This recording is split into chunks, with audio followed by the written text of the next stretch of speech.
The year is 1882, and Gertrude Rhinelander Waldo has just inherited part of a huge family fortune.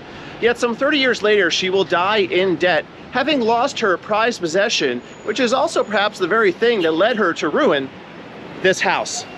She is born in 1842, a member of the Rhinelander family, which traces its roots in the area back to the 1680s, and thanks to their longtime presence here, have amassed one of the largest real estate portfolios in New York City by the time of the Gilded Age. In 1876, Gertrude marries Frank Waldo, and they have a son together, who would later become the deputy and then chief commissioner of the NYPD. Frank sadly dies a couple years after their nuptials, and then just a few years later, Gertrude inherits all that money from her family. Mrs. Waldo's name appears in newspapers periodically throughout this period, though rarely for good reasons. She seems to cause quite a bit of drama, whether it's suing a former suitor for mishandling an investment to accusing a housekeeper of injuring her in a hotel. She tries to get a cook in her employ arrested rather than pay her an extra 83 cents. When her chauffeur-driven car is pulled over for speeding, she drops her son's name and threatens to report the officer to the current commissioner. But her most famous bit of unconventional behavior comes in the mid-1890s. She decides to build an opulent 4.5-story house on the corner of 72nd Street and Madison Avenue.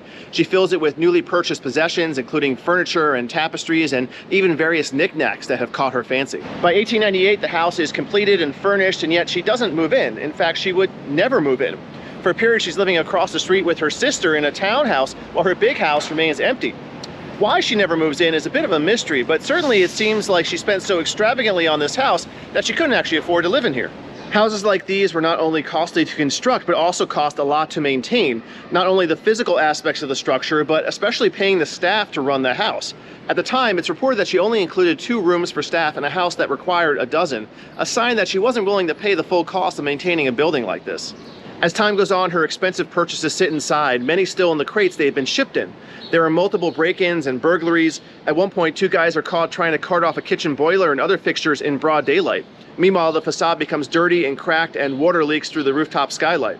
Banks are after her for the money she owes on the house. Yes, she had a mortgage, and she spends years finding enough money here and there to keep the banks at bay. There are various times it looks like it will be sold or auctioned, but she manages to push it off. She eventually has to give up the house by 1912 and dies in 1914 with $135,000 in debt, equivalent to more than $4.5 million today, most of which she owes to her sister.